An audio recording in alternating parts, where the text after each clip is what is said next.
Doomsday rule आ गया है। धरती पर हर इंसान को नो शब्द बोलने की इजाजत नहीं है, या कोई भी ऐसा शब्द जिसका मतलब नहीं हो। एक बार बोलो और वहीं मर जाओगे। और मेरे पड़ोसी ने इस सख्त नियम, इस नो बैन का फायदा उठाया और मेरा सारा जमा किया हुआ खाना लूट लिया। एड्रियन, मेरे पास पानी नहीं है, क्या तुम मुझे अपना आधा पानी दे सकते हो? एड्रियन, मेरे पास खाने को कुछ नहीं बचा, क्या तुम मुझे वह खाना दे सकते हो जो तुमने बचाया है? मुझे सब कुछ लूटने के बाद उसने मेरे बाल पकड़ लिए। तुम्हारे घर से वह आखिरी पैकेट क्रैकर्स का बिल्कुल बुरा नहीं था। वह बेफिक्री से हंसता है, जानबूझकर जोर से चबाते हुए। मैं उसे गुस्से से घूरता हूँ, पूरी तरह से बेबस। आखिर में मैं भूख और बेइज्जती से मर जाता हूँ। जब मैं दोबारा आंखें खोलता हूँ तो मैं वापस आ गया हूँ, डूम्सडे रूल शुरू होने से एक दिन पहले। दीवार के उस पार से मुझे नोरा, मार्कस की बीवी, धीरे से हंसते हुए और उससे मीठी बातें करते हुए सुनाई देती है। मेरे प्यारे, क्या तुम हमेशा मेरे साथ अच्छे रहोगे? हमेशा? मैं मुस्कुराता हूँ। इस बार शिकारी और शिकार की जगह बदल रही है। मैं मार्कस से सिर्फ वह सब कुछ वापस नहीं लूंगा जो उसने लिया था, बल्कि दुगना लूंगा। मैं उससे वह सब कुछ दिलवाऊंगा जो उसे सबसे प्यारा है, उसकी बीवी, उसका बच्चा, उसकी हर एक चीज। एक ऐसी दुनिया में जहाँ कोई नो नहीं बोल सकता। हर सवाल एक तलवार की तरह है जो तुमसे सब कुछ छीन सकती है। अपनी पिछली जिंदगी में मैं ये समझने में बहुत धीमा था कि ये नियम कैसे काम करता है। ये पे का नो बैन उनको बेहद ताकत देता है जो सवाल पूछते हैं। लेकिन इसका असली राजा लॉजिक है। सही सवाल बनाओ और तुम अपने दुश्मन को ऐसे जाल में फंसा दोगे जहां से वह निकल नहीं पाएगा। और एक टॉप लॉ स्टूडेंट होने के नाते लॉजिक, ट्रैप्स और भाषा के साथ खेलना ही मेरा सबसे अच्छा काम है। मैं बिस्तर से उठता हूँ और इसकी तस्दीक करता हूँ। आज वह दिन है जब सब कुछ बदलने वाला है। मैं अपना बैंक बैलेंस चेक करता हूँ। 2 लाख, सब वही है। ये वह पैसे थे जो मेरे माँ बाप ने मेरी ग्रेजुएट स्कूल के लिए बचाए थे।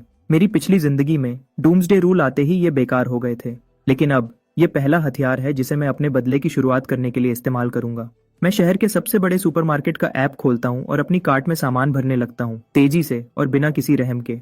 हर वह चीज जो मैं सोच सकता हूँ लिस्ट में चली जाती है। 20 मिनट बाद 2 लाख का ऑर्डर तैयार है। नोट्स फील्ड में मैं एक लाइन लिखता हूँ, क्या आप ये ऑर्डर लेने को तैयार हैं? फिर मैं सेंड दबा देता हूँ। कंफर्मेशन स्क्रीन तुरंत आ जाती है। ये काम करता है। मैं बाहर एक ऐसी दुनिया को देखता हूँ जो अभी भी शांत और अनजान है, और मेरे होंठों पर एक ठंडी मुस्कान आ जाती है। मार्कस, खेल शुरू हो गया है, क्या तुम तैयार हो? अगली सुबह ठीक 9 बजे एक ठंडी मशीन जैसी आवाज धरती पर 7 अरब लोगों के दिमाग में एक साथ गूंजती है। नियम की घोषणा अभी से लागू। सभी जीवित प्राणियों को नो शब्द या कोई भी ऐसा शब्द जिसका मतलब नहीं हो इस्तेमाल करने से मना किया जाता है। खेल का आनंद लो।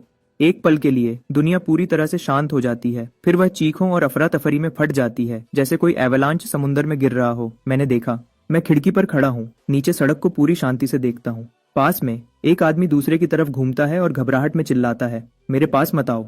अगली ही सेकंड एक अदृश्य शक्ति उसे मिटा देती है। सिर्फ राख बचती है। डर की चीखें चारों तरफ फट पड़ती हैं। मैं शांति से पर्दे खींच देता हूँ, चीखों को बाहर रोकता हूँ। मेरा फोन बजता है। यह सुपरमार्केट का मैनेजर है। उसकी आवाज आंसुओं से भरी है। वह अपनी बातों में अटक अटक कर पूछता है कि क्या मैंने ऑर्डर दिया था और वह नोट इतना अजीब क्यों है।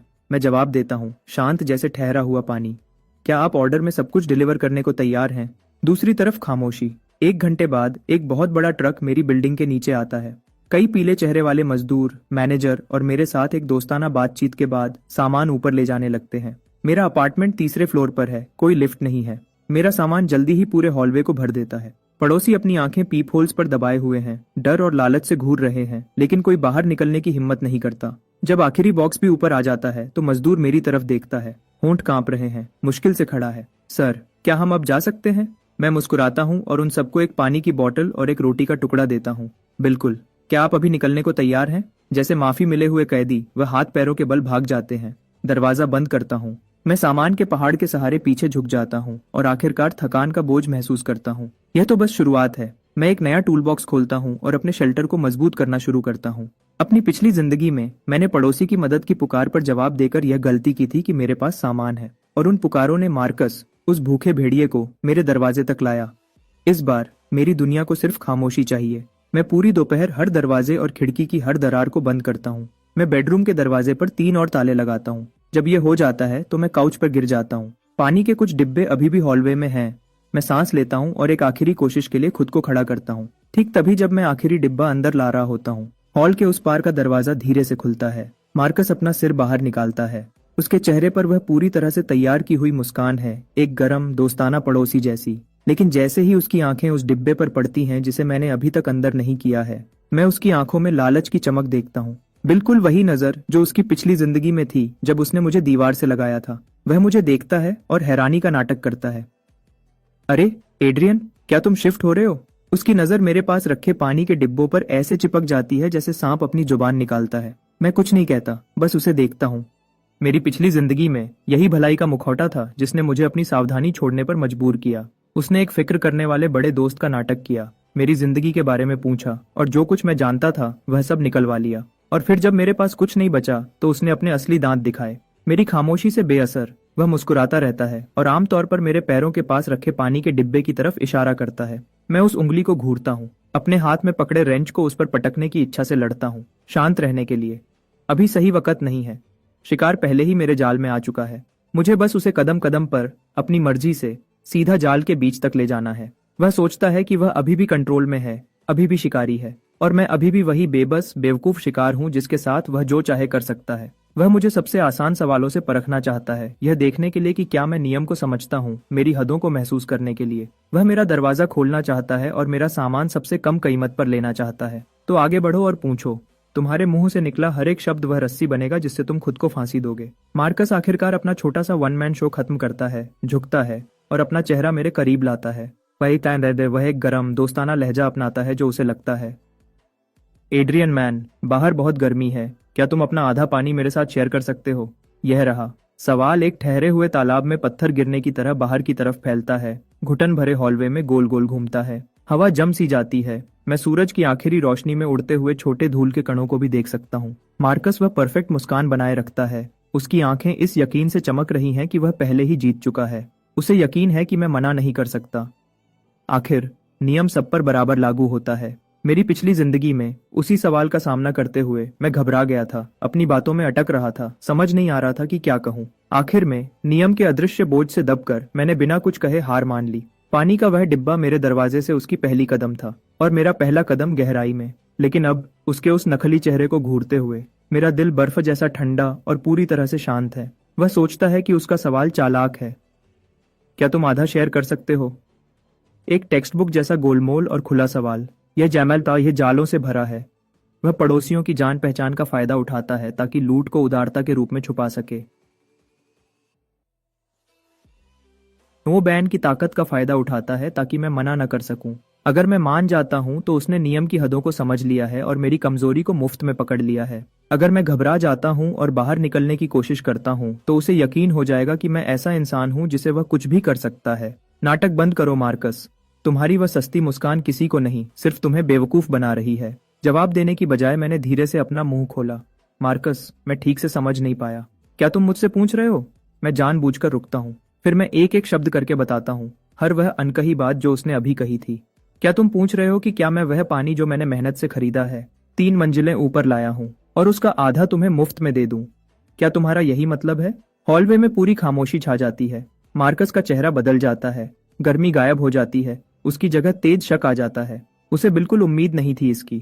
उसकी नजरों में मैं हमेशा शांत किस्म का इंसान था, थोड़ा धीमा सच कहूं तो, और फिर भी मैं यहाँ ऐसा कुछ कर रहा हूँ। मैंने उसके छुपे हुए मतलब को सबके सामने रख दिया है और अब उसके पास जवाब देने का कोई रास्ता नहीं है। जिस पल वह इसे मानेगा उसका पूरा अच्छा आदमी का नाटक यहीं सबके सामने टूट जाएगा। एपोकलिप्स में जो कोई भी खुलेआम कुछ मुफ्त में चाहता है वह तुरंत सबका निशाना बन जाता है, लेकिन वह नो भी नहीं बोल सकता क्योंकि उसका मतलब तुरंत मौत है। हॉलवे में कई दरवाजे थोड़े से खुलते हैं, उनके पीछे से आंखें और कान उन पर दबाए हुए हैं, तनाव से देख रहे हैं जैसे डूम्सडे रूल के तहत पहली असली टक्कर हो रही है। मैं उन सब आंखों को मार्कस और मेरे बीच आगे पीछे होते हुए महसूस कर सकता हूँ। मार्कस के माथे पर पसीने की एक पतली परत बनने लगती है। उसका गला ऊपर नीचे होता है जब वह मुश्किल से निगलता है। उसका वह खुदगर्ज दिमाग तेज काम कर रहा है, बाहर निकलने का रास्ता ढूंढ रहा है, लेकिन मैं उसे कोई रास्ता नहीं दे रहा। मैं दोबारा मुस्कुराता हूँ, इस बार और गहरा, थोड़ी सी मजाक के साथ, और मैं अपना दूसरा सवाल फेंकता हूँ। शायद। मैं शब्दों को लंबा करता हूँ, अपनी नजर उसके कंधे के पास से उसके पीछे आधे खुले दरवाजे की तरफ घुमाता हूँ। क्या तुम पूछ रहे हो कि क्या मैं अपनी खूबसूरत बीवी नोरा को मेरे साथ इस आधे पानी के बदले में बदलने को तैयार हो? मार्कस के दिमाग में कुछ फट जाता है। उसकी समझ का आखिरी धागा 2 टुकड़ों में टूट जाता है। उसका चेहरा जमे हुए सफेद से गुस्से वाले बैंगनी लाल हो जाता है, फिर एक गुस्से वाले भूरे हरे में बदल जाता है। वह मुझे बड़ी जमी हुई आंखों से घूरता है। लालच और हिसाब किताब का हर निशान हैरानी और क्रोध से मिट गया है। जैसे वह मुझ पर झपट कर मुझे टुकड़े टुकड़े करना चाहता हो। मेरे शब्द हॉलवे में एक डेप्थ चार्ज की तरह टकराते हैं। ड्रामा का मजा साफ तौर पर अपोकलिप्स के डर से ज्यादा है। मार्कस के पीछे दरवाजा धीरे से पूरा खुल जाता है। नोरा का शांत खूबसूरत चेहरा उलझन और घबराहट से भरा है। उसने साफ तौर पर झगड़ा सुना था और चेक करने के लिए बाहर आई थी, लेकिन सीधे मेरे कहे हर शब्द में आ गई। कोई चेतावनी नहीं, कोई सहारा नहीं। समय धीमा हो जाता है। मैं उसके चेहरे से रंग उड़ते हुए देखता हूँ जब तक वह कागज जैसा सफेद नहीं हो जाता। फिर उसकी नजर मेरे मुस्कुराते चेहरे से तेजी से अपने पति मार्कस पर जाती है। वह जवाब का, एक सफाई का इंतजार कर रही है, और मार्कस मेरे सवाल से वहीं जम गया है। हर पड़ोसी की नजरों के नीचे वहीं अटका हुआ है, ठीक उस बीवी के सामने जिसे वह सबसे प्यारा करने का दावा करता है। वह पहले सवाल को मान नहीं सकता, वह वहीं पर सोशल सुसाइड होगा। वह दूसरे को भी मान नहीं सकता जब तक वह अभी अपने परिवार को बर्बाद नहीं करना चाहता, लेकिन वह नो नहीं बोल सकता। हवा एक पब्लिक टेकडाउन के नशीले मजा से गूंज रही है। मैं अपने हाथ बांध कर उसे पूरी आसानी से देखता हूँ। मार्कस कौन सा है? एक चुनो ताकि मैं तुम्हें सही जवाब दे सकूं, ठीक है? आखिर में मार्कस, जिसका चेहरा सफेद पड़ गया है, नोरा को पकड़ता है, मेरे सवाल को पूरी तरह से नजरअंदाज करता है और अपने कमरे में वापस चला जाता है। और मैं पानी का आखिरी डिब्बा अंदर ले जाता हूँ। एक शांत जीत के एहसास के साथ अपने अपार्टमेंट में वापस चलता हूँ। रात के गहरे अंधेरे में कोई मेरे दरवाजे पर दस्तक देता है, धीरे से, हिचकिचाते हुए, जांचते हुए, जैसे कुछ भी डिस्टर्ब करने से डर रहा हो, फिर भी एक ऐसी मायूसी की धमकी लिए हुए जो छुपाई नहीं जा सकती। मैं दरवाजे की तरफ जाता हूँ और पीप होल से देखता हूँ। हॉलवे में मोशन सेंसर लाइट बंद है, सब कुछ अंधेरा है, लेकिन खिड़की से आती हल्की चांदनी से मैं अभी भी दूसरी तरफ का चेहरा देख सकता हूँ, पीला, सूखे आंसुओं से भरा। यह नोरा है, मार्कस की बीवी। वह एक छोटे पतले बच्चे को अपनी छाती से लगाए हुए है, सोया हुआ। उसका छोटा सा चेहरा सिकुड़ा हुआ है, साफ तौर पर बीमार है। वह आज दोपहर से कहीं ज्यादा बुरी लग रही है। होंठ फटे हुए, आंखें खोखली जैसे तूफान से मरी हुई फूल। मैं दरवाजा नहीं खोलता, मैं कोई आवाज नहीं करता, मैं बस उसे खामोशी से देखता हूँ। उसे अंधेरे में धीरे से कांपते हुए देखने के लिए, डर और बेबसी से घिरे हुए। और आखिरकार, जैसे उसके पास कुछ नहीं बचा हो, वह अपना माथा मेरे दरवाजे की ठंडी सतह पर टिका देती है और एक धीमी सी आवाज निकलती है, लगभग कुछ भी नहीं, प्लीज। उसकी आवाज मुश्किल से एक सरगोशी है, फिर भी वह हॉलवे की गहरी खामोशी में एक छोटे हथौड़े की तरह लगती है। तभी मैं बोलता हूँ, दरवाजे से ठंडी, नापी हुई आवाज, क्या तुम पूछ रही हो कि क्या मैं तुम्हारे बच्चे को बचाने के लिए तुम्हें खाना देने को तैयार हूँ? वह झटका खाती है, उसका सिर ऐसे ऊपर उठता है जैसे उसे अभी अभी कोई सहारा मिला हो। फिर वह हिचकिचाती है, मेरी सीधी बात से हैरान। वह अपनी सिसकियों के बीच तेजी से सिर हिलाती है। हाँ, मेरा बच्चा बुखार में है, उसने पूरे दिन कुछ नहीं खाया, प्लीज। मैं तुरंत जवाब नहीं देता। मैं सोच रहा हूँ, पार्टस आते, मार्कस कहाँ है? वह आदमी जिसने कसम खाई थी कि वह उससे प्यार करता है, जिसने हमेशा उसकी देखभाल करने का वादा किया था, वह अब कहाँ है? वह शायद आज दोपहर के पब्लिक टेकडाउन से अभी भी गुस्से में होगा। अपने बेबस गुस्से की हर बूंद उस बीवी और बच्चे पर निकाल रहा होगा जो जवाब नहीं दे सकते। एक आदमी जो बाहर बेइज्जती झेलता है और घर आकर अपने परिवार पर गुस्सा निकालता है। मैंने अपनी पिछली जिंदगी में ऐसे लोगों को कई बार देखा है। मैं दरवाजा खोलता हूँ, लेकिन सिर्फ थोड़ा सा। चेन अभी भी मजबूती से लगी हुई है। दरार से मैं एक दूध का कार्टन और 2 अलग अलग पैक किए हुए रोल्स देता हूँ। पहले बच्चे को कुछ खिलाओ। नोरा की आंखें तुरंत चमक उठती हैं और वह कांपते हाथों से आगे बढ़ती है। वह कभी अच्छे से रखे हुए हाथ थे, अब तनाव ने उन्हें उंगलियों के जोड़ पर सफेद कर दिया है। जिस पल उसकी उंगलियां कार्टन को छूती हैं, मैं नहीं छोड़ता। इसकी बजाय मैं धीमी और शांत आवाज में बोलता हूँ, एक आदमी जो सिर्फ अपनी इज्जत की फिक्र करता है और अपनी बीवी और बच्चे की नहीं, क्या तुम्हें सच में लगता है कि वह तुम्हें बचा सकता है? उसका पूरा शरीर अकड़ जाता है। कार्टन पकड़ा हुआ हाथ ऐसे पीछे हट जाता है जैसे उसने गर्म आग को छुआ हो। मैंने उसकी आंखों में रोशनी को धीरे धीरे कम होते देखा, तेजी से और साफ तौर पर। उसकी जगह कुछ गहरा आ गया, एक खोया हुआ, दर्द भरा एहसास, जैसे किसी ने अभी अभी उसकी सच्चाई को जोर से बोल दिया हो। मैं छोड़ देता हूँ। दूध और रोटी उसकी बाहों में गिर जाते हैं और फिर मैं दरवाजा जोर से बंद कर देता हूँ। उसे और उसके सारे एहसासों को दूसरी तरफ बंद कर देता हूँ। मैं दोबारा नहीं देखता, लेकिन मुझे उसके लड़खड़ाते कदमों की आवाज सुनाई देती है जो हॉल में पीछे हट रहे हैं। फिर मार्कस की आवाज दीवार से फट पड़ती है, तुम उस कचरे के पास खाने के लिए भीख मांगने गई थी? तुमने मेरी इज्जत पूरी तरह से बर्बाद कर दी है। फिर नोरा का दबी हुई रोने की आवाज आती है और किसी भारी चीज के फर्श पर गिरने की धीमी आवाज। मैं ठंडे दरवाजे के सहारे झुक जाता हूँ। एक धीमी ठंडी मुस्कान मेरे चेहरे पर फैल जाती है। अच्छा, दरार पड़ गई है, लेकिन अभी ये काफी नहीं है। लगभग 10 मिनट बाद पड़ोस में झगड़ा शांत हो जाता है। उसकी जगह मार्कस के हॉलवे में चलने की आवाज आती है। उसकी आवाज जानबूझकर ऊंची की गई है, गुस्से से भरी हुई। वह एक पड़ोसी के दरवाजे पर दस्तक देता है। वेड, क्या तुम अभी तक जाग रहे हो? तुम्हें कुछ बताना है। वह आदमी जो हॉल के उस पार है, वह पूरी तरह से खराब है। उसने उस कमबख्त नियम का इस्तेमाल करके मेरी बीवी को थोड़े से खाने के लिए घुटनों पर ला दिया।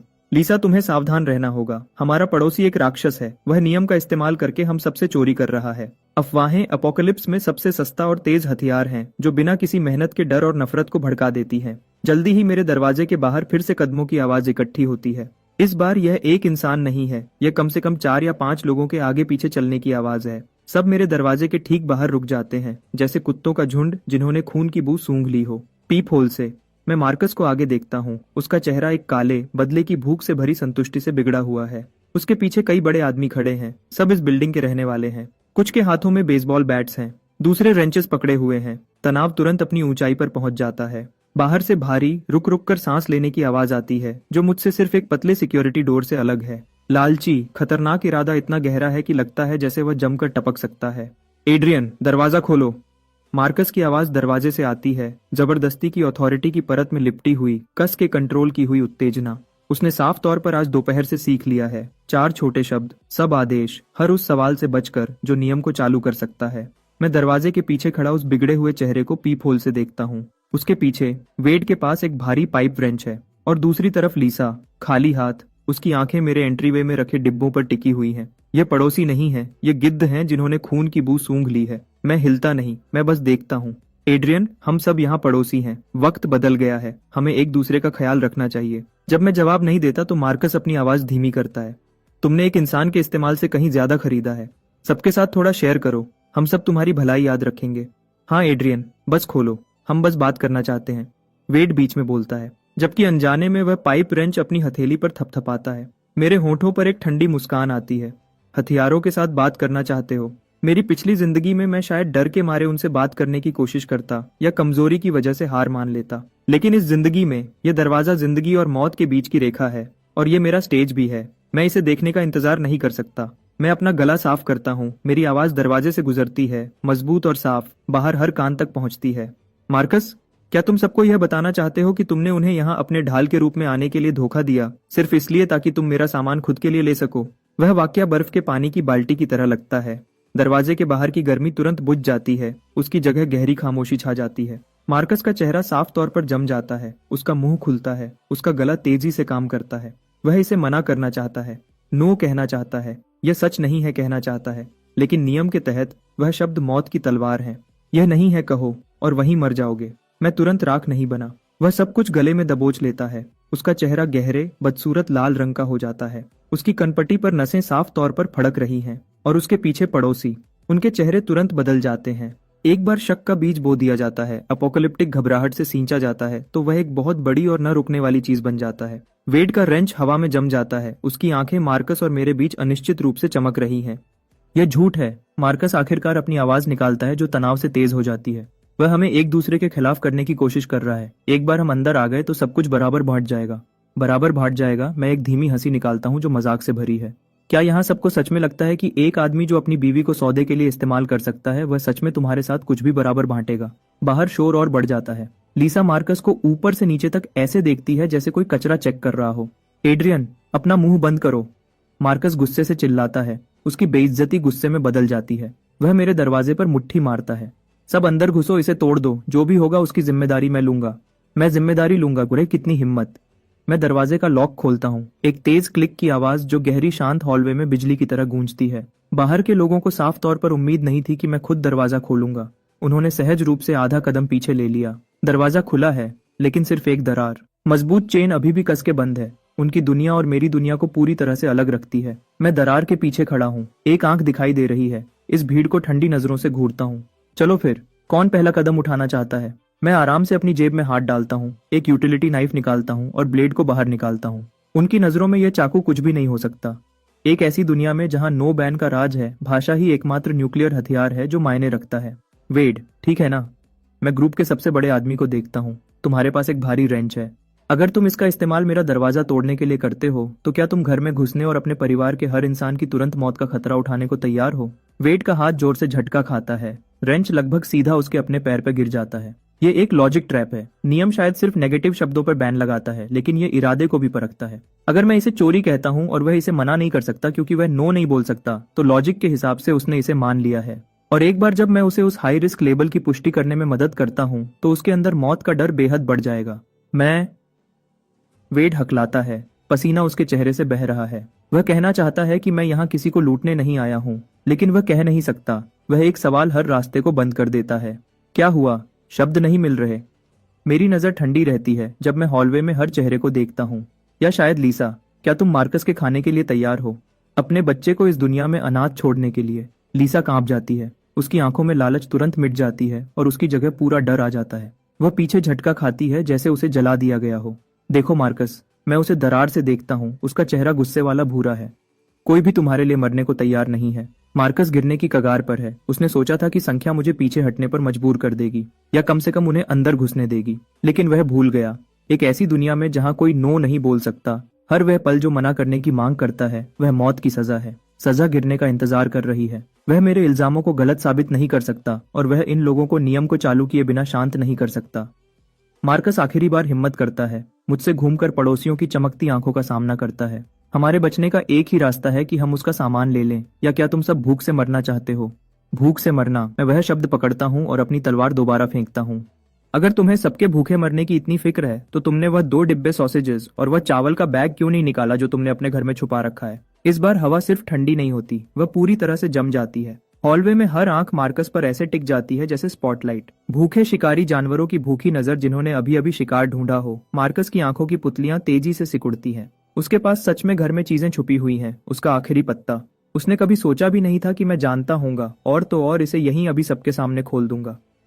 ये बकवास है। वह सहज रूप से इसे मना करने की कोशिश करता है, लेकिन ये बकवास है में कोई एब्सोल्यूट नेगेटिव शब्द नहीं है। तो वह मौत की कगार पर तेजी से नाचता है। मैं बकवास कर रहा हूँ? मैं मुस्कुराता हूँ, चमकदार, खुला, तबाह करने वाला। तो क्या तुम सबको अभी अपने घर ले जाने को तैयार हो? एक नजर के लिए, बस एक नजर। और अगर मैं गलत हूं तो मैं अपने अपार्टमेंट में सब कुछ दोनों हाथों से दे दूंगा। क्या तुम तैयार हो? Checkmate Marcus. यह एक पूरा या तो यह या वह है। या तो वह सबको अपने अपार्टमेंट ले जाता है, जो उसने छुपाया है उसे खोल देता है और पड़ोसियों द्वारा साफ कर दिया जाता है, या वह मना करता है और भले ही वह नो नहीं बोल सकता, अगर वह चुप रहता है या बहाने बनाता है तो वह असल में मान लेता है कि वह सबको धोखा दे रहा था, उन्हें टॉप के चारे के रूप में इस्तेमाल कर रहा था जबकि खुद के लिए जमा कर रहा था। पसीना मार्कस के माथे से नीचे लुढ़कता है और उसकी आंखों में चुभता है। वह उसे पूछने की हिम्मत भी नहीं करता। वह अपने आसपास की आंखों को बदलते हुए देखता है, शक से गुस्से तक और फिर पूरी नफरत तक, और उसके पैर कांपने लगते हैं। वेड, जाकर देखो। मैं ठीक सही वक्त पर आखिरी वार करता हूँ। वेड घूमता है और मार्कस को ठंडी, बेभाव वाली नजर से देखता है। मार्कस, एड्रियन की बात में दम है। जब हम सब एक दूसरे की मदद करने की बात कर रहे हैं तो क्यों ना हम तुम्हारे घर से शुरुआत करें? हाँ मार्कस, क्या तुमने अभी नहीं कहा था कि सब कुछ बराबर बढ़ जाएगा? लीसा की आवाज तेज और चुभने वाली हो जाती है। लगता है शेयरिंग तुम्हारे सामान से भी शुरू होनी चाहिए। बस कुछ ही वाक्यों में हर वह हथियार जो मुझ पर ताना गया था घूमकर सीधा मार्कस में घुस गया है। यह अपोकलिप्स है। यह इंसानी फितरत है। खुदगर्जी से ज्यादा कुछ भी मजबूत नहीं और कुछ भी इतनी तेजी से नहीं टूटता। मार्कस अंधी घबराहट में पीछे लड़खड़ाता है। उसकी पीठ मेरे दरवाजे से टकराती है। उसे आग पर रख दिया गया है और वह जल रहा है। मेरा घर। मार्कस बिखर जाता है, बहाने ढूंढता है। बीवी बीमार है, चाबियां खो गई हैं, लेकिन इस तरह के दबाव में उसके पास जो थोड़ा बहुत है वह बिल्कुल काफी नहीं है। उसे डर है कि एक गलत शब्द उसे वहीं मार डालेगा, और इससे भी ज्यादा डर है कि पड़ोसी क्या करेंगे अगर वह सच मान लेता है। मेरी नजरों से दूर हो जाओ। आखिर में डर और गुस्से से अपनी हद से आगे बढ़कर वह सीधा वेड पर चिल्लाता है। वेड शांत हो जाता है, फिर उसका चेहरा सख्त हो जाता है। वह पाइप रेंच फर्श पर पटकता है। ठीक है मार्कस, तो हम बस तुम्हारे मोहरे हैं, क्या यही है? वेड दूसरों को हाथ से इशारा करता है। चलो घर चलते हैं।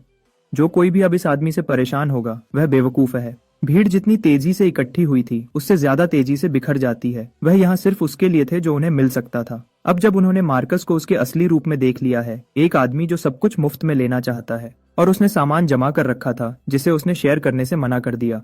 नफरत उससे भी ज्यादा जल रही है जितनी अगर वह खाली हाथ जाते। हॉलवे जल्दी से खाली हो जाती है जब तक सिर्फ मार्कस नहीं बचता। मेरे दरवाजे के सहारे झुका हुआ है जैसे उसकी रीढ़ की हर हड्डी निकाल दी गई हो। दरार से मैं धीरे से बोलता हूँ, मार्कस, खेल अभी शुरू ही हुआ है। लगता है तुम्हारे सारे साथी चले गए हैं। मार्कस घूमता है और मेरे दरवाजे की दरार पर नजर जमा लेता है। उसकी आंखों में लाल नसें फटने को तैयार लग रही हैं। अभी वह बिल्कुल एक पागल कुत्ते जैसा लग रहा है, काटने को बेचैन, लेकिन हर दांत टूटा हुआ है। क्या तुम अब घर जाने को तैयार हो? मैं दोबारा पूछता हूँ। मेरी आवाज एक पुराने दोस्त की तरह गर्म और नर्म है। या तुम यहीं रुककर मेरे अगले सवाल का इंतजार करोगे? जैसे तुम्हारी उस खूबसूरत बीवी के बारे में और जानकारी। वाइफ शब्द मार्कस को ऐसे लगता है जैसे किसी ने बिल्ली की दुम पर पैर रख दिया हो। आज दोपहर की बेइज्जती और आज रात की हार मिलकर उसकी समझ का आखिरी हिस्सा छीन लेती है, लेकिन वह मुझे छूने की हिम्मत नहीं करता। वह सारा गुस्सा निगल लेता है और उसे मेरे दरवाजे पर एक गुस्से वाले लात में बदल देता है। बेबस गुस्से की एक दहाड़ निकालता है, फिर घूमकर अपने दरवाजे की तरफ भागता है। दरवाजा इतनी जोर से बंद होता है कि पूरी बिल्डिंग कांप उठती है। मैं अपना दरवाजा आराम से बंद करता हूँ। दुनिया शांत हो जाती है, लेकिन मैं जानता हूँ यह तूफान से पहले की शांति है। मार्कस जैसा आदमी जो खुदगर्जी से भरा है और अपनी इमेज के पीछे पागल है, अभी अभी सबके सामने टूट गया है। उसकी हर चाल बिखर गई है और उसने अभी अभी पूरी बिल्डिंग के सामने सोशल सुसाइड किया है। उसका वह जहरीला गुस्सा कहीं नहीं जा सकता, न मेरी तरफ न पड़ोसियों की तरफ। उस बंद अपार्टमेंट की हदों में इसे झेलने के लिए सिर्फ वह इंसान बचा है जिसे वह अपनी निजी संपत्ति समझता है, नोरा। मैं दीवार की तरफ जाता हूँ और सुनता हूँ। ज्यादा देर नहीं लगती। दूसरी तरफ कुछ टूटता है। एक आदमी की पागलपन भरी गालियां और एक औरत का टूटा हुआ बेचैन रोना। तुम बेकार गद्दार। मार्कस की आवाज दो दीवारों को चीर कर निकलती है बिना एक भी तेजी खोए।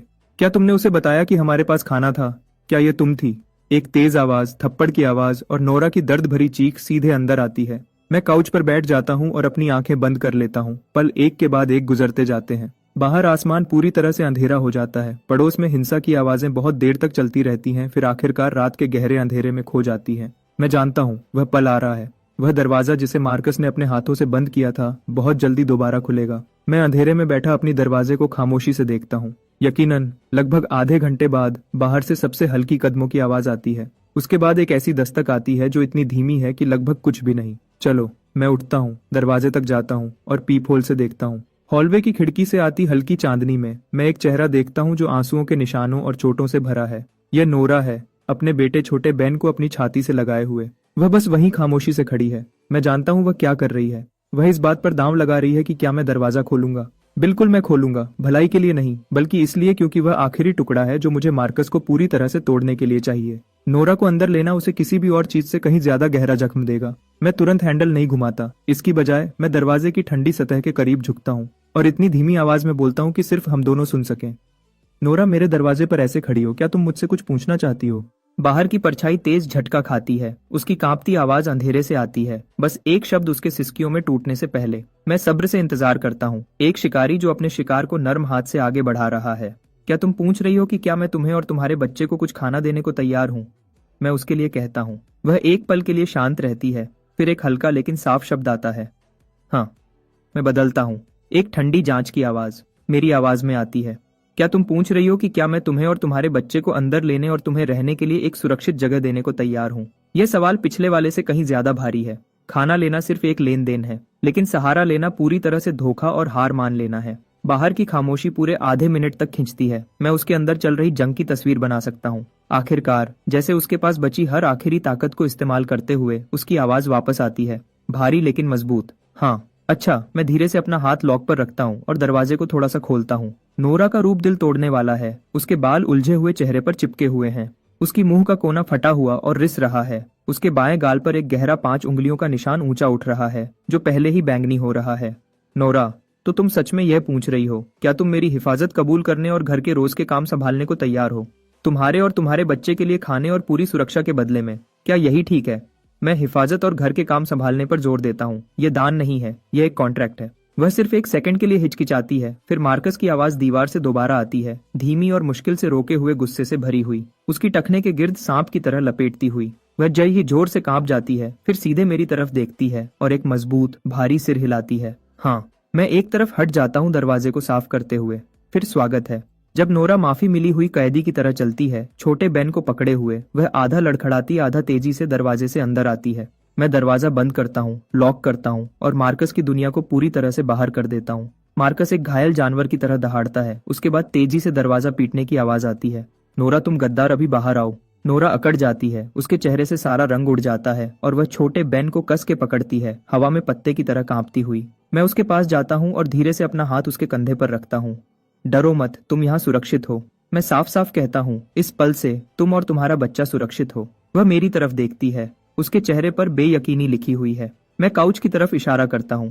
पहले आराम से बैठ जाओ, तुम्हारा काम ऑफिशियली कल से शुरू होगा। बाहर मार्कस की दहाड़ें और दरवाजे पर पीटने की आवाज जारी रहती है, जैसे एक गुस्से वाला बेबस रिक्वियम, जबकि मेरे अपार्टमेंट के अंदर सिर्फ शांति है। एक नया दिन पड़ोस में मार्कस की गालियों की आवाज के साथ शुरू होता है। गालियां रुक रुक कर आती हैं।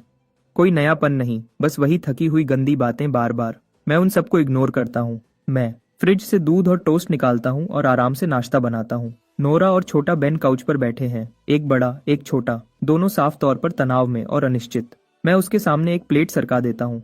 खाओ, जब तुम्हारा हो जाए तो तुम्हारा काम शुरू होगा। नोरा उसे हैरानी और बेयकीनी से लेती है। छोटे बेन को ध्यान से एक एक निवाला खिलाती है, खुद मुश्किल से कुछ छूती है। मैं उस पर ध्यान नहीं देता, अपना हिस्सा खत्म करता हूँ और अपना मुंह पूंछता हूँ। स्टोरेज रूम से मैं एक वॉकी टॉकी और एक हाथ से लिखा हुआ नोट निकालता हूँ और उसे देता हूँ। ये लो, 301 के दरवाजे पर दस्तक दो। नोट में लिखा है, आंट में, क्या आप अपने अपार्टमेंट में सारी सिगरेट्स और शराब 3 लीटर साफ पानी और 2 पैकेट इंस्टेंट नूडल्स के बदले में बदलने को तैयार हैं? वह मेरी तरफ देखती है, आंखों में डर भरा है। मार्कस बाहर है, वह तुम्हें हाथ नहीं लगाएगा। मैं उसकी तरफ देखता हूँ, मेरी आवाज एक जैसी है, तुम अब मेरी हिफाजत में हो। अगर उसने तुम्हें हाथ लगाया तो वह मुझसे पूछ रहा है, क्या तुम मुझे मरने दोगे? मेरी बातों से उसे हिम्मत मिली।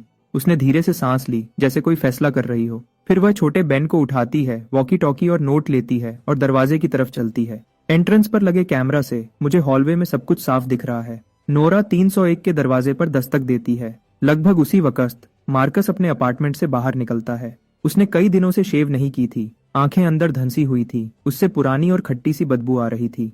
तुम्हारी हिम्मत कैसे हुई यहाँ बाहर चेहरा दिखाने की? वह नोरा के बालों की तरफ लपकता है, चिल्लाते हुए। वह चीखती है और अपनी आंखें बंद कर लेती है, लेकिन उसका हाथ हवा में ही रुक जाता है। मेरी आवाज वॉकी टॉकी से आती है, पूरे हॉलवे में ठंडी और साफ।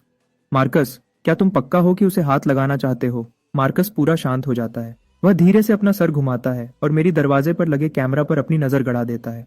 उसकी आंखें ऐसे जल रही थी जैसे वह मुझे जिंदा खा जाना चाहता हो, लेकिन वह कुछ भी नहीं कर रहा था। 301 का दरवाजा खुलता है और आंट में बाहर झांकती है। नोरा अब भी कांपते हुए नोट आगे बढ़ाती है। आंट में उसे पढ़ती है, बिना किसी झिझक के। फिर वह अंदर जाती है और एक बाहों में सिगरेट और बॉटलिन भरकर वापस आती है। सौदा हो गया। नोरा सामान पकड़ती है, सर नीचे किए, और मार्कस की तरफ बिना देखे जल्दी से मेरे अपार्टमेंट की तरफ वापस चलती है। RIP Marcus. मार्कस के बिल्कुल सामने मैं नोरा से वह सब कुछ गिनवाता हूँ जो हमने अभी हासिल किया था। फिर छोटे बेन को इनाम के तौर पर एक सॉसेज देता हूँ। ये नजारा आखिरी हद थी। मार्कस एक तेज दर्दनाक चीख मारता है। वह पूरा पागल हो चुका है, मेरे दरवाजे की तरफ एक पागल सांड की तरह दौड़ता है। मैं उसे जोर से बंद कर देता हूँ। एक जोर की टक्कर और वह स्टील कोर सिक्योरिटी डोर जिसे मैंने बड़े खर्चे पर मजबूत किया था, उस पर भी हल्का सा निशान पड़ गया। नोरा और छोटा बेन कोने में सिमट जाते हैं, दोनों का चेहरा सफेद पड़ गया है। मैं मुस्कुराता हूँ।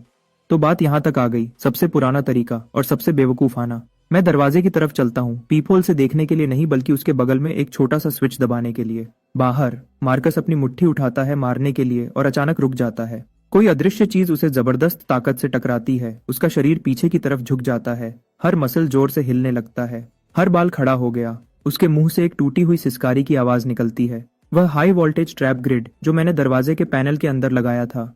कुछ सेकंड्स बाद मैं उसे बंद कर देता हूँ। मार्कस दरवाजे से नीचे फिसल जाता है, जैसे मिट्टी का ढेर हो, और फर्श पर गिर जाता है। उससे जले हुए गोश्त की तेज बदबू आ रही थी।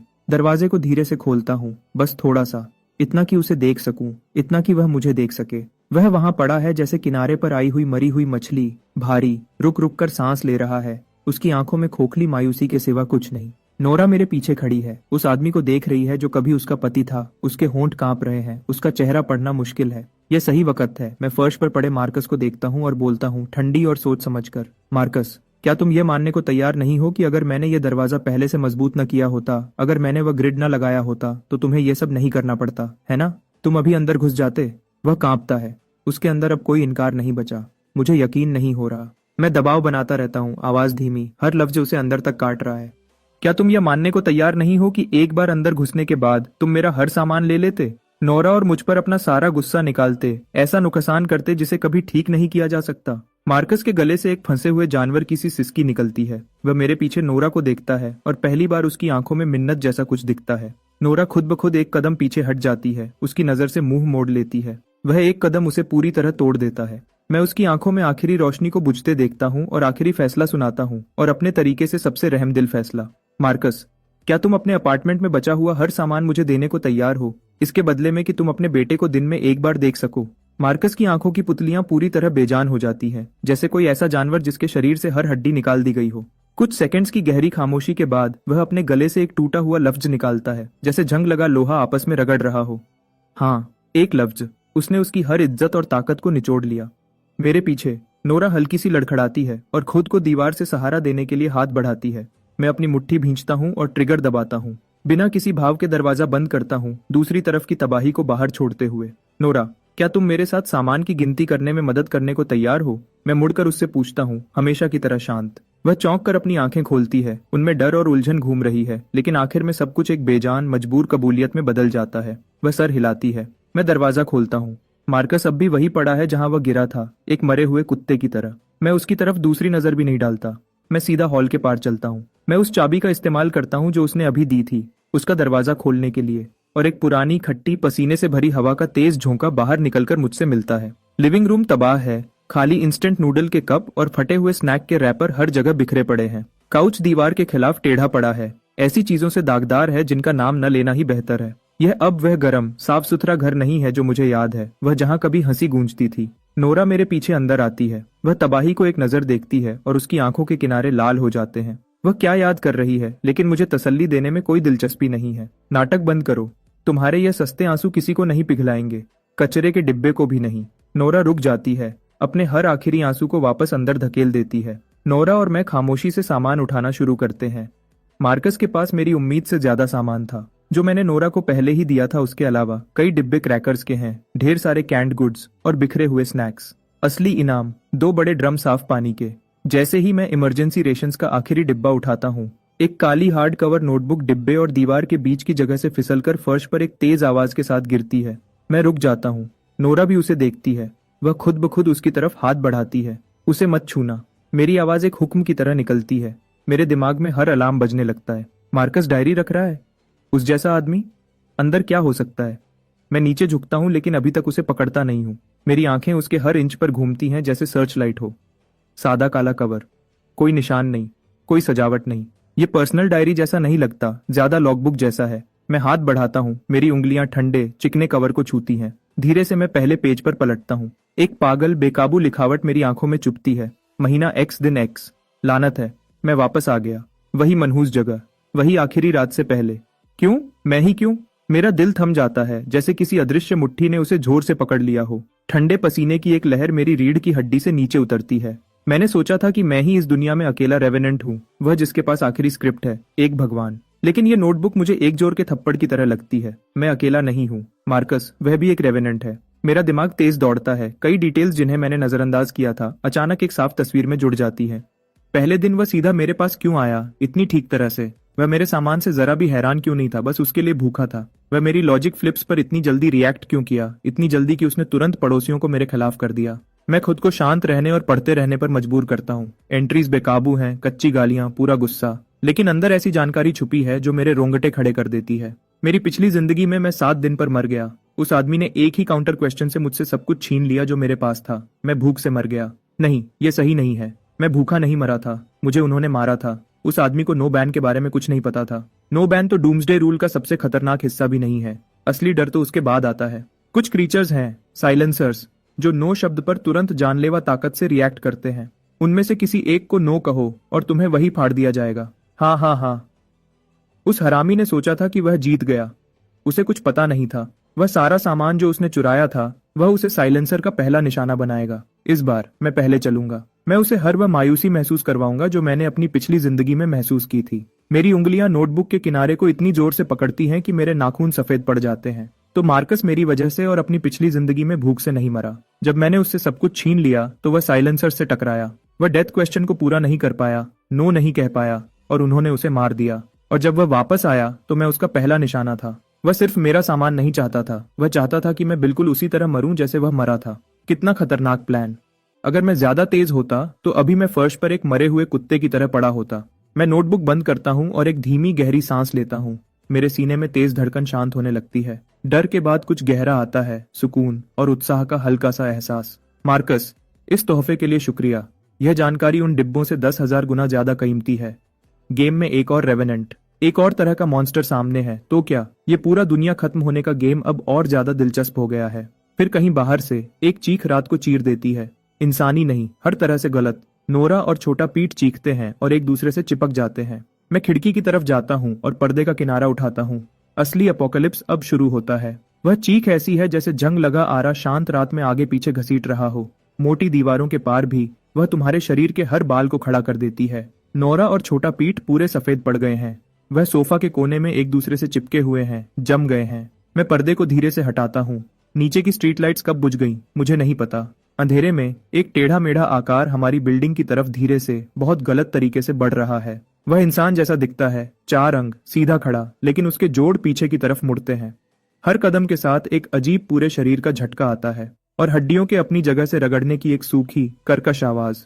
ये वही है जो मार्कस ने अपनी डायरी में बताया था, द साइलेंसर। वह कहता, वह अपना सर ऊपर उठाता है। जहां चेहरा होना चाहिए वहां सिर्फ एक काला घूमता हुआ खाली जगह है जो धीरे से घूम रही है। मैं अपने दोनों हाथों से अपना मुंह बंद कर लेता हूँ, एक आवाज भी नहीं। फिर वह रुक जाता है। वह खाली जगह सीधा उस तरफ घूमती है जहां मैं खड़ा हूँ। एक ठंडी, पूरी तरह भावहीन मेंटल ब्रॉडकास्ट सीधा मेरे दिमाग में आती है। क्या तुम अपनी गर्मी मेरे साथ बांटोगे? मेरा दिल रुक जाता है। ये वही है, डेथ क्वेश्चन। मार्कस की डायरी में साफ था कि उसकी पिछली जिंदगी में एक साइलेंसर का डेथ क्वेश्चन ही उसकी मौत का कारण बना था। नो नहीं कह सकते, उससे तुम्हें तुरंत फाड़ दिया जाएगा, लेकिन यस कहना भी बचने की गारंटी नहीं देता। यह सवाल जालों से भरा है। गर्मी का मतलब क्या है? मेरे शरीर की गर्मी, मेरे कमरे का तापमान। अगर मैं यस कहता हूं तो क्या वह सीधा दीवार के पार आकर मेरी जिंदगी निचोड़ लेगा? मार्कस ने लिखा था कि वह सहमत होने के बाद क्रीचर की मांग पूरी नहीं कर पाया। यस कहना सिर्फ और शर्तों के लिए दरवाजा खोलता है। यह हर हाल में एक मौत का जाल है। मेरा दिमाग तेज दौड़ रहा है। शांत रहो, नियम सख्त हैं लेकिन लोग नहीं। हर सवाल में एक लूप होल होता है। मैं इनकार नहीं कर सकता, लेकिन मैं सवाल को नए तरीके से पेश कर सकता हूँ, उसे एक पूरा नया रूप दे सकता हूँ। मैं नीचे उस डरावनी चीज पर अपनी नजर गड़ा देता हूँ और एक ही सोच वापस उसकी तरफ भेजता हूँ। क्या तुम पूछ रहे हो कि क्या मैं तुम्हें यह गर्म पानी का कप देने को तैयार हूँ, इसके बदले में कि तुम अभी मेरी नजर से गायब हो जाओ? इस पल में उबलता हुआ पानी मेरी एकमात्र जीवन रेखा है। गर्मी के धुंधले कॉन्सेप्ट को एक ठोस चीज में बदलते हुए, अपनी शर्त भी डालते हुए, तुम गायब हो जाओ अभी। साइलेंसर रुक जाता है। उसके चेहरे पर वह खाली जगह घूमना बंद कर देती है। लगता है वह एक ऐसे लॉजिक लूप को प्रोसेस कर रहा है जिससे वह पहले कभी नहीं मिला। हर सेकंड सदियों जैसा लगता है। मेरी पीठ ठंडे पसीने से भीग चुकी है। फिर आखिर में वह भावहीन आवाज मेरे दिमाग में फिर से आती है। हाँ, जैसे ही यह आवाज आती है, साइलेंसर का शरीर झिलमिलाने लगता है और कुछ ही सेकंड्स में वह गायब हो जाता है। मैं शर्त जीत गया। मेरा पूरा शरीर थक जाता है। मैं ठंडी दीवार से लगकर हाँफता हूँ, लेकिन इससे पहले कि मैं सुकून महसूस करूं, एक जोर की टक्कर से फर्श हिल जाता है। मार्कस का दरवाजा जोर से खुल गया है। मार्कस गुस्से में बाहर निकलता है, बाल बिखरे हुए, आंखें लाल, एक पागल जैसी मुस्कुराहट उसके चेहरे पर है। वह मुझे देखता है, जिंदा और खड़ा। वह नोरा और बच्चे को मेरे पीछे देखता है। उसका चेहरा और ज्यादा बिगड़ जाता है। क्यों? तुम अभी तक जिंदा क्यों हो? वह एक फंसे हुए जानवर की तरह चिल्लाता है। बिल्कुल उसी पल वह साइलेंसर जो अभी गायब हुआ था, बिना किसी चेतावनी के हॉलवे में फिर से दिखता है, सीधा मार्कस के रास्ते में। वह खाली जगह मार्कस की तरफ घूमती है। वह ठंडी मेंटल ब्रॉडकास्ट एक बार फिर आती है। क्या तुम अपनी मायूसी मेरे साथ बांटोगे? सब लोग शांत हो जाते हैं। मार्कस शांत हो जाता है और फिर वह ऐसी हंसी में फूट पड़ता है जो पूरे हॉलवे को हिला देती है। हाँ, मायूसी? लानत है, मायूसी ही तो मेरे पास बची है। तुम्हें चाहिए, हर आखिरी हिस्सा ले लो। हंसते हुए वह अपनी बाहें खोलता है और सीधा साइलेंसर की तरफ चलता है। कोई काउंटर क्वेश्चन नहीं, कोई विरोध नहीं, एक पल की भी झिझक नहीं। उसने अपना परिवार खो दिया था, अपना सारा सामान खो दिया था, अपना बदला लेने में नाकाम रहा और उस बुरे सपने ने उसका पीछा किया जिससे उसने सोचा था कि वह बच गया है। उसका दिमाग पहले ही जा चुका था। मार्कस के लिए मौत ही एकमात्र रास्ता हो सकती है। साइलेंसर उसके जवाब से बहुत संतुष्ट लगता है। अगली ही पल वह इतनी तेज चलता है कि मेरी आंखें उसका पीछा नहीं कर पाती। मैं सिर्फ एक काली आकृति को ऊपर की तरफ लपकते हुए देखता हूँ। हवा की एक तेज सीटी और फिर उसके अंदर से काले टेंड्रिल्स का एक झोंका फूट पड़ता है। मार्कस को तलवारों की तरह काटते हुए मार्कस जमीन पर गिर जाता है। नोरा चीखती है और वही गिर जाती है। मैं छोटे पीठ की आंखों पर अपने हाथ जोर से दबाता हूँ। साइलेंसर मार्कस के शरीर को अपने साथ ले जाता है जब वह गायब होता है। हॉलवे में सिर्फ खून की गहरी, घुटन भरी बदबू बची है। मेरे सीने में कोई संतुष्टि नहीं है, बदले की कोई जल्दी नहीं। असली हिसाब किताब यह नहीं है कि अपने दुश्मन को मरते हुए देखो। ये पता चलना है कि जब वह मरता है तो तुम्हें बिल्कुल कुछ महसूस नहीं होता। मार्कस मर गया है, लेकिन यह पागल दुनिया अभी शुरू ही हुई है। पर्सनल रंजिशें धूल बन जाती हैं जब खुद की जिंदगी दांव पर हो। फिर नीचे से एक और चीख निकलती है, यह इंसानी है। उसके बाद एक कमजोर बूढ़ी आवाज, मदद, कोई, कृपया मेरी मदद करो। वह आवाज, यह बूढ़ा वॉल्ट है। मेरी पिछली जिंदगी में जब मैं भूख से लगभग मर चुका था तो नीचे वाले बूढ़े वॉल्ट ने चुपके से मेरे दरवाजे की दरार से आधा स्टीम्ड बन सरका दिया था। मैं खिड़की की तरफ लपकता हूँ। एक और साइलेंसर ने नीचे फ्लावर बेड के पास बूढ़े वॉल्ट को घेर रखा है। एक ठंडी मेंटल ब्रॉडकास्ट हवा में भरने लगती है और इस पल मेरा खून पहले से भी ज्यादा गर्म हो जाता है। उसी पल मैं अपना फैसला करता हूँ। नोरा, यहाँ संभालो। तुम कुछ भी सुनो, वह दरवाजा मत खोलना। मैं हाई कॉन्सेंट्रेशन अल्कोहल की बोतल और विंडप्रूफ लाइटर पकड़ता हूँ जो मैंने टेबल पर अलग रखा था। दरवाजे को जोर से खोलता हूँ और सीढ़ियों की तरफ दौड़ता हूँ। साइलेंसर पर नीचे चिल्लाता हूँ जैसे ही वह अपने टेंड्रिल्स बूढ़े वॉल्ट की तरफ बढ़ाता है। हे, तुम नीचे वाले बेचेहरे चीज, क्या तुम पूछ रहे हो कि क्या तुम उस सूखे हुए बूढ़े आदमी को छोड़ना पसंद करोगे, इसके बदले में कि ऊपर से एक जवान और जिंदगी से भरा इंसान सीधा तुम्हारे पास चलकर आए? नीचे की हवा जम जाती है। साइलेंसर बीच हमले में रुक जाता है। वह बेचेहरा खाली जगह धीरे से ऊपर की तरफ झुकता है, अंधेरी सीढ़ियों से मुझ पर नजर गड़ाते हुए। लॉजिक फ्लिप फिर से काम करता है। एक मरते हुए बूढ़े आदमी के मुकाबले में मेरी जैसी नई जन्म ली हुई रूह एक ऑल यू कैन ईट दावत है। एक लालच भरी जमी हुई मेंटल ब्रॉडकास्ट मेरे दिमाग में उमड़ती है। हाँ, वह बूढ़े वॉल्ट को छोड़ देता है और चारों हाथों पैरों पर डरावनी रफ्तार से मेरी तरफ आता है। भागो, मेरी चिंता मत करो। बूढ़े वॉल्ट की टूटी हुई चीख नीचे से उठती है। मेरे मुंह का कोना कुछ जंगली सा मुड़ जाता है। इन नियमों से चलने वाली दुनिया में भागना सबसे बेकार चीज है जो तुम कर सकते हो। एकमात्र रास्ता हमला करना है। मैं 2 और 3 मंजिल के बीच की लैंडिंग पर खुद को जमा लेता हूँ। तंग, छोटी, एक परफेक्ट किल जोन। जैसे ही उसकी आकृति मोड़ से मेरी नजर में आती है, मैं जरा भी नहीं झिझकता। मैं खुली अल्कोहल की बोतल फेंकता हूँ सीधा उस खाली जगह के बीच में।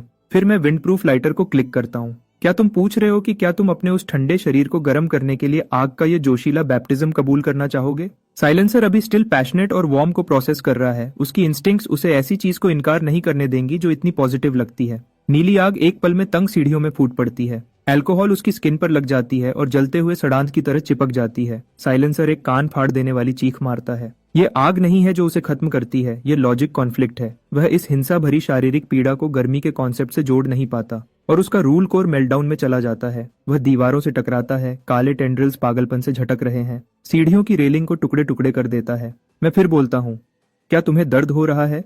तो क्या तुम अभी सांस लेना बंद करना चाहोगे और उस दर्द को पूरी तरह गायब होने दोगे? यह एक परफेक्ट डेथ ट्रैप है। दर्द खत्म करने के लिए उसे सांस लेना बंद करने पर सहमत होना होगा। साइलेंसर आग में जोर से तड़पता है। यस शब्द अभी तक उसके दिमाग में पूरी तरह बना भी नहीं था। इससे पहले कि उसका शरीर एक फटी हुई बॉल की तरह पिचक जाता है, काले लिक्विड के एक पूल में गिर जाता है और आग में जलकर खत्म हो जाता है। मैं दीवार से लगकर हाँफता हूँ। दिल मेरी पसलियों से टकरा रहा है। एक बार फिर बूढ़ा वॉल्ट सीढ़ियों पर लड़खड़ाता हुआ आता है। अब भी कांप रहा है। उसके चेहरे पर आंसू बह रहे हैं। पहले ही घुटने टेकने लगा है। मैं उसे नीचे गिरने से पहले पकड़ लेता हूँ, लेकिन मेरी आंखें पहले ही उससे आगे बढ़ चुकी हैं, सीढ़ियों पर ऊपर और नीचे खुलते हुए दरवाजों की तरफ। शोर शराबे ने पूरी बिल्डिंग को जगा दिया। उन्होंने मुझे साइलेंसर को मरते हुए देखा। उन्होंने मुझे बूढ़े आदमी को बचाते हुए देखा। और उन आंखों में अब सिर्फ डर नहीं है, भूख है, क्योंकि वह जानते हैं कि मेरे पास ताकत है और मेरे पास सामान है। बूढ़े वॉल्ट, मैं अपनी आवाज ऊंची करता हूँ, सर्दियों की हवा की तरह ठंडी और तेज। पहले तुमने मुझे एक बार आधा बन दिया था, आज मैं तुम्हें तुम्हारी जिंदगी वापस देता हूँ। वह कर्ज अब खत्म हो गया। मैंने उसे छोड़ दिया और अपनी पीठ के पीछे से एक तेज चाकू निकाला। चाकू की धार आग की रोशनी में चमक उठी। मैं धीरे से गलियारे के बीच में गया। मेरी आंखें हर चेहरे पर घूम रही थी जो बाहर झांक रहे थे। पड़ोसियों, काफी देख लिया। मैं धीरे से गलियारे के बीच में गया। मेरी आंखें हर चेहरे पर घूम रही थी जो बाहर झांक रहे थे। पड़ोसियों, काफी देख लिया। पूरी तरह से खामोशी छा गई। किसी की हिम्मत नहीं हुई कि वह आवाज निकाले। मैं जानता हूं तुम क्या सोच रहे हो। तुम्हें वह चाहिए जो मेरे पास है। तुम चाहते हो कि मैं तुम्हें बचाऊं। मैं ठंडी हंसी हंसा। ठीक है। जैसे ही मैंने यह कहा, कई दरवाजे और खुल गए, लेकिन मेरी आवाज एकदम तेज और खतरनाक हो गई। तुम सबने देखा मार्कस के साथ क्या हुआ। तुमने देखा उन 2 साइलेंसर्स के साथ क्या हुआ। जो भी अगले 10 मिनट तक जिंदा रहना चाहता है, अपना हर सामान लेकर आओ, मेरे दरवाजे पर मिलो। बिल्कुल। मैंने चाकू को अपने हाथ में धीरे से घुमाया। तुम ना आने का फैसला भी कर सकते हो। उस हाल में मैं तुम्हारे दरवाजे पर एक सवाल लेकर आऊंगा। उस पल में मैं वह इंसान नहीं रहा जिसे मार्कस पहले धक्का देता था। मैं इस बिल्डिंग का जज हूँ। 10 मिनट बाद तीसरे फ्लोर का गलियारा भरा हुआ था। कोई यह जोखमी नहीं लेना चाहता था कि वह सवाल क्या होगा। 5वें फ्लोर का सबसे गुस्से वाला आदमी भी, जिसके पूरे शरीर पर टैटू थे, भीड़ में चुपचाप खड़ा था, इंस्टेंट नूडल्स का एक डिब्बा पकड़े हुए, अपनी गर्दन नीचे किए हुए। डर कंट्रोल करने का सबसे अच्छा तरीका है और नियम हमेशा पूरी ताकत पर ही बनते हैं। नोरा दरवाजा खोलती है और यह सब देखती है। उसका हाथ अपने मुंह पर चला जाता है। नोरा, एक नोटबुक लो। मैं पीछे नहीं मुड़ा, बस हुक्म दिया, आज से तुम सारे सामान का हिसाब रखोगी। सब कुछ एक बीच के स्टोर में जाएगा और बांटने का काम तुम्हारे काम के हिसाब से होगा। ओल्ड वॉल्ट, तुम जैसे लोग, तुम्हारा काम है इन पर नजर रखना। जो भी सामान छुपाएगा, जो भी मेरे पीछे कुछ करेगा, तुम मुझे तुरंत बताओगे। ओल्ड वॉल्ट सीधा खड़ा हो गया, जैसे उसे कुछ मिल गया हो जो उसने कई सालों पहले खो दिया था। ठीक है एड्रियन, मेरा वादा है। देखते हैं कौन कोशिश करता है। भीड़ में किसी ने अपने होंठ हिलाए। लग रहा था जैसे वह कुछ बोलना चाहता हो। मेरी एक नजर पड़ते ही उसने तुरंत अपना सर नीचे कर लिया। मैं बेकार लोगों को नहीं रखता, मैं अंदर से आने वाली धमकियों को बर्दाश्त नहीं करता। मैंने इस भीड़ को देखा और अपने नए नियम का पहला पक्का कानून बताया। इस जगह पर मेरे सवाल ही का कानून है। तुम्हें सिर्फ एक शब्द में जवाब देना है। हाँ, अब मुझे बताओ, क्या तुम जिंदा रहने के लिए तैयार हो, अपनी वफादारी और अपनी जिंदगी मेरे हुक्म के नीचे रखने के लिए? कई आवाजें उस पतले गलियारे में भर गई, टूटी फूटी, अलग अलग, लेकिन सब एक साथ मायूसी की गहराइयों से उठकर बोली। हाँ, उस पल से एक आम जिंदा बचे हुए इंसान की पहचान खत्म हो गई। उसकी जगह कुछ नया आ गया, इस बिल्डिंग का पूरा हुक्मरान। अगले एक हफ्ते तक मैंने उन्हें सीढ़ियों को मजबूत करने में मदद की, नीचे के फ्लोर्स की हर खिड़की को बंद कर दिया और इस पुरानी रहने वाली बिल्डिंग को एक लोहे के कैले में बदल दिया। मैंने उन्हें सिखाया कि कैसे दिमाग लगाकर साइलेंसर के मौत वाले सवालों से बचा जा सकता है। मैंने उन्हें सिखाया कि कैसे सवाल पूछकर चीजें हासिल की जा सकती हैं। ग्रुप बड़ा होता गया, लोग एक साथ रहने लगे। जब कंपाउंड को अपनी ताल मिल गई तो मैं नाम के अलावा सब कुछ का अकेला हुक्मरान बन गया। नोरा मेरी सबसे बड़ी अफसर है, वह सामान का हिसाब और बांटने का काम देखती है। ओल्ड वॉल्ट मेरी आंखें और कान है, रोज गलियारों में घूमता रहता है, हर शिकायत और हर शक वाले काम को पकड़ता है। लेकिन जितने ज्यादा लोग इकट्ठे होते हैं उतना ही सब कुछ मुश्किल हो जाता है। हमेशा कोई ना कोई होता है जिसे लगता है कि उसने नियम तोड़ दिए हैं और वह यह मेरे खर्चे पर साबित करना चाहता है। आज का चुनौती देने वाला आगे आता है, एक नरम बोलने वाला आदमी, चश्मा पहने हुए। उसका नाम लियोन है। जब वह कंपाउंड में आया था वह सबको करुष करना चाहता था। रेडियो के सामान के बारे में थोड़ा जानता था। उसने हमारा ट्रांसमीटर फिर से ठीक कर दिया था। उसका कुछ फायदा हुआ था। अब वह सामान वाले स्टेशन पर खड़ा है और नोरा को देखकर मुस्कुरा रहा है। मैं अपने पास की कुछ जानकारी के बदले कंपाउंड से कुछ चीजें लेना चाहता हूँ, क्या यह हो सकता है? नोरा ने मेरे बनाए नियम का पालन किया और उसी तरीके से जवाब दिया। तो तुम्हारा मतलब है तुम अपनी जानकारी के बदले हमारे स्टोर से बराबर के सामान लेना चाहते हो, क्या यह सही है? यह मेरी पहली रोक है, हमेशा बदले में बराबर की चीज होनी चाहिए। लियोन ने अपना चश्मा ऊपर किया, एक चमक उसके शीशे पर पड़ी। मेरा सवाल यह है, क्या तुम इस कॉम्पाउंड के नेता होने के नाते हमारे आधे डिब्बा बंद सामान का इस्तेमाल करने को तैयार हो, मेरे इस वादे के बदले कि मैं आगे चलकर एक बहुत जरूरी जान बचाने वाली जानकारी दूंगा? कमरा तुरंत खामोश हो गया। हर आंख डिब्बों से हटकर मेरे चेहरे पर आ गई। आधे डिब्बा बंद सामान, यह लगभग पूरे कंपाउंड की आधे से ज्यादा असली दौलत है। एक ऐसे वादे के बदले जिसका कोई मतलब नहीं और जिसे साबित भी नहीं किया जा सकता। क्या धोखा है? कुछ भी नहीं के बदले सब कुछ। और वह नोरा से नहीं, मुझसे पूछ रहा है। वह नो बैन का इस्तेमाल बहुत सोच समझ कर रहा है। अगर मैं न कहता हूँ, कोई नहीं जानता कि डूम्सडे रूल मुझ पर क्या असर करेगा और कोई पता लगाने की हिम्मत भी नहीं करता। लेकिन अगर मैं हाँ कहता हूँ तो मेरी हुकूमत पल भर में खत्म हो जाएगी। अगर आज तुम हमारे आधे डिब्बों के बदले एक वादा कर सकते हो, कल कोई हमारे सारे पानी के बदले एक भूत की कहानी सुनाने की कोशिश करेगा, पूरा नियम टूट जाएगा। मैंने अपने हाथ खोले और धीरे से भीड़ के पीछे से बाहर निकला। उसके बिल्कुल सामने रुक गया। मैं मुस्कुराया। लियोन, यह एक बहुत अच्छा सवाल है। उसके होंठों के किनारे ऊपर उठने से रुक नहीं पाए, लेकिन मैं पूरा समझ नहीं पाया। क्या तुम मुझसे कह रहे हो कि मैं तुम्हारे सवाल को और साफ तरीके से समझाऊं, ताकि यहाँ सबको ठीक से समझ आ जाए कि तुम्हारा क्या मतलब है? मैंने उसकी आंखों में देखा। उसके जवाब देने से पहले मैं बोला, तुम जो असल में पूछ रहे हो वह ये है, क्या तुम हर इंसान के बचने के लिए दिए गए आधे राशन को मुफ्त में खुद अपने हाथों से देना चाहते हो? तुम्हें, लियोन, एक ऐसे जुबानी वादे पर जोखमी लेना जो शायद बिल्कुल बेकार निकले, क्या तुम यही पूछ रहे हो? मेरी आवाज तेज हो गई। हर शब्द कमरे में गोली की तरह लगा। लियोन के चेहरे से घमंड पल भर में गायब हो गया। उसने इसकी उम्मीद नहीं की थी। मैंने उसके साथ खेल नहीं खेला। मैंने उसकी गंदी छोटी सी चाल को खोल दिया और सबको दिखा दिया।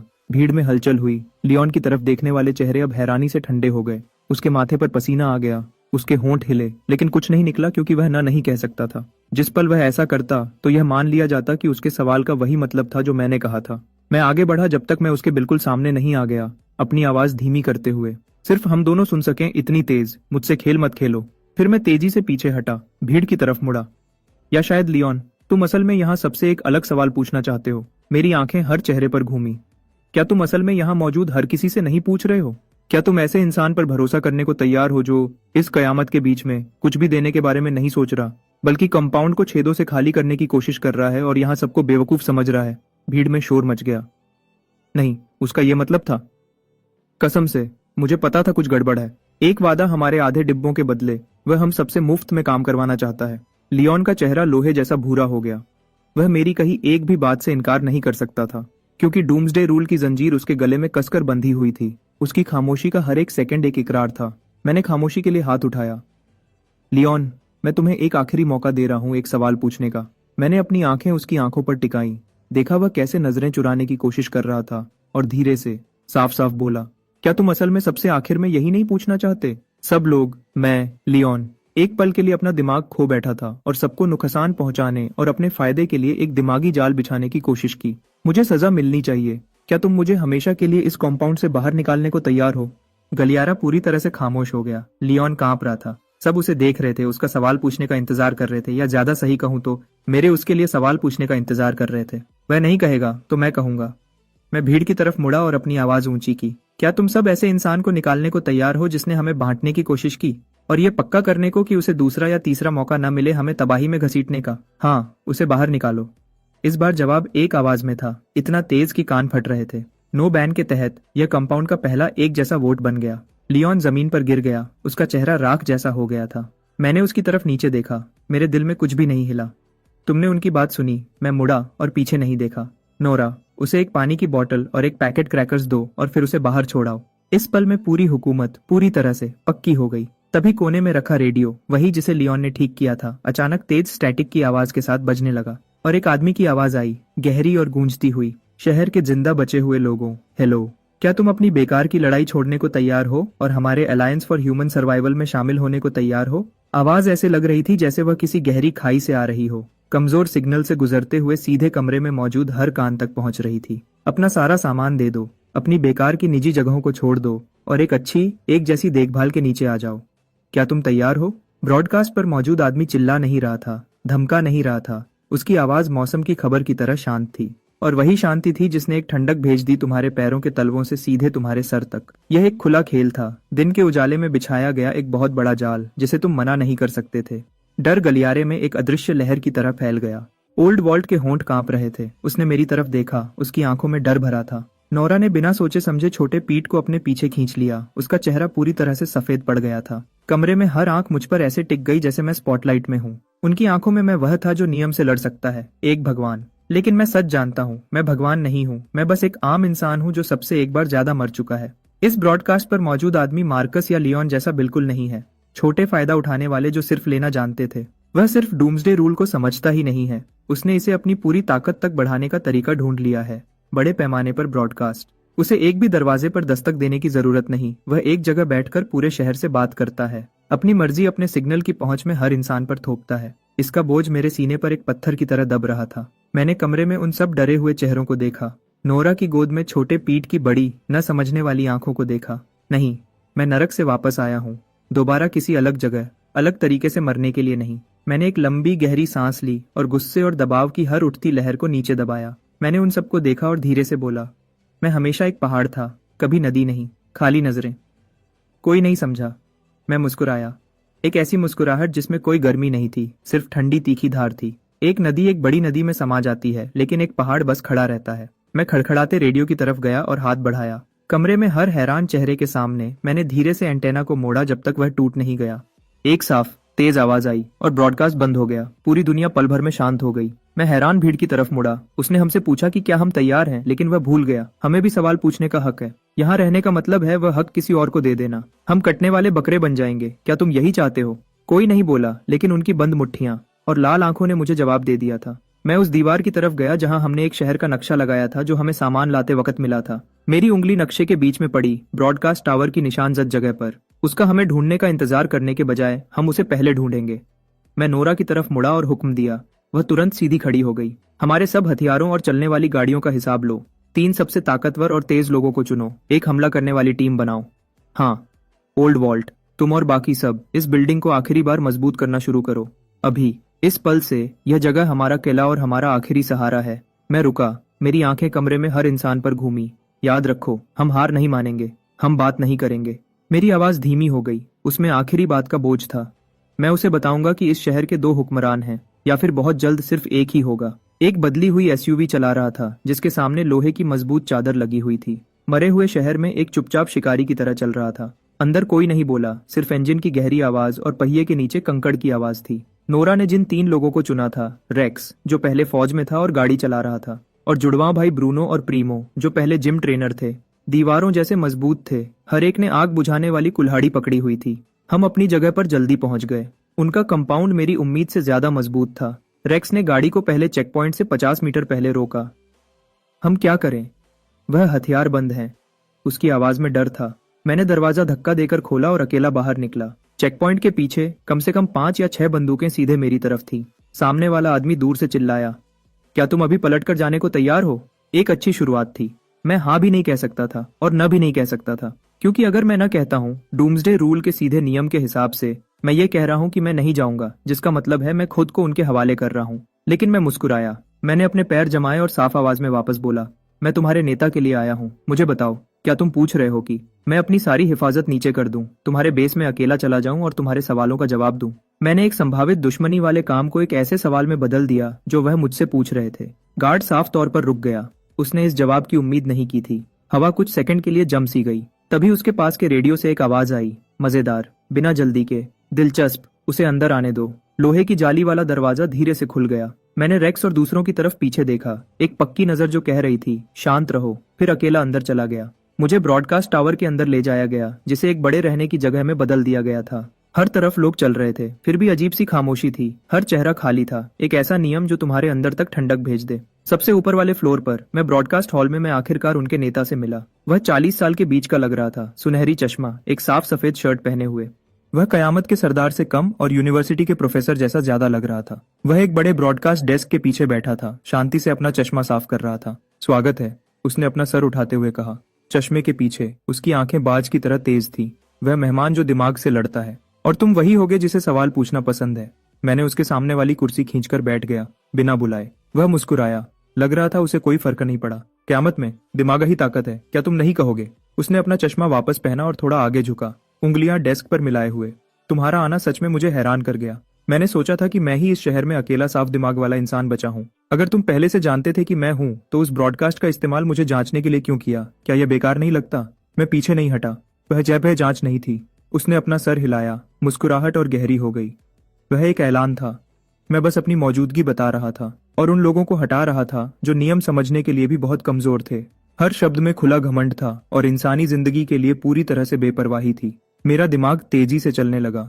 ये आदमी मार्कस से 10,000 गुना ज्यादा खतरनाक है। मार्कस का लालच और बेरहमी उसके चेहरे पर दिखती थी। इस आदमी की बुराई दिमाग और समझदारी में छुपी है, जो उसके शांत रहने के पीछे छुपी है। उसे चीजें लेना पसंद नहीं, उसे सिर्फ अपनी दिमागी ताकत से सब कुछ कंट्रोल करने में मजा आता है। उसने मुझे देखा, फिर अपना पहला असली सवाल पूछा, क्योंकि तुम मेरे पास खुद आए हो। मैं मानता हूं तुम एक समझदार इंसान हो, तो क्या तुम अपनी समझदारी देने को तैयार हो सब जिंदा बचे हुए लोगों के भविष्य के लिए और हमारे साथ शामिल होने को तैयार हो? ये सवाल 100 गुना ज्यादा खतरनाक है जो नीचे गार्ड ने कहा था उससे। ये रोशनी की पेशकश लगती है, लेकिन अगर मैं इसका जवाब नहीं दे पाया तो मैंने उसकी हुकूमत को अपने ऊपर मान लिया। मेरा दिमाग हर शब्द को चीर रहा था। योगदान दो, हमारे साथ शामिल हो जाओ। हर शब्द से लग रहा था कि मैं उसके नीचे हूँ। उसे एक साथी नहीं चाहिए, उसे एक होशियार नौकर चाहिए। मैं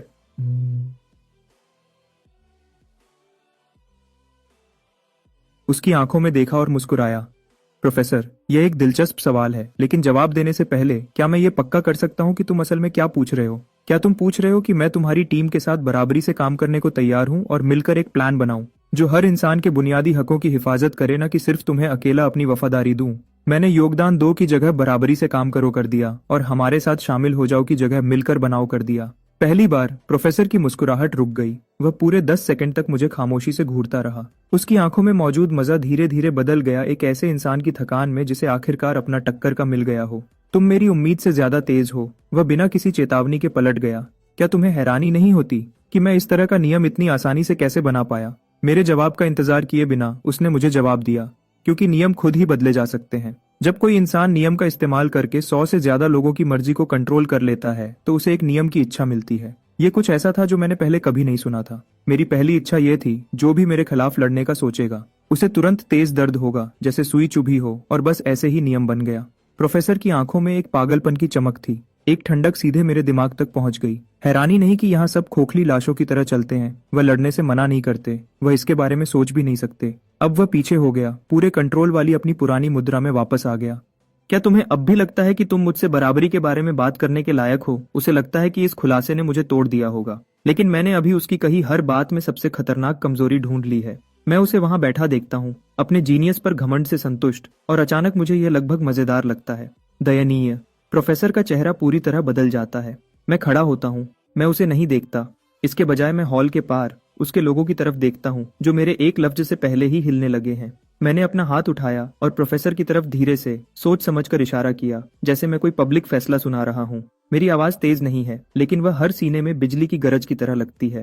प्रोफेसर, क्या तुम असल में अपने फॉलोअर्स से यही नहीं पूछना चाहते हो? क्या तुम तैयार हो एक आदमी की लालच के लिए, मासूम सर्वाइवर्स पर हमला करने और साइलेंसर्स जितने ही इंसानहीन बनने के लिए? मेरा सवाल हॉल में ऐसे गिरता है जैसे शांत पानी में बॉम्ब। पूरा कमरा उसके असर से गूंज उठता है। हर आंख प्रोफेसर पर टिक जाती है। उन चेहरों की खाली बेजानपन गायब हो गया है। उसकी जगह डर, शक और गुस्से की हल्की, लंबे समय से दबी हुई चमक ने ले ली है। मॉन्स्टर बनो, मासूम सर्वाइवर्स पर हमला करो। यह शब्द उनमें से हर एक के अंदर बची आखिरी इंसानी फितरत को छूते हैं।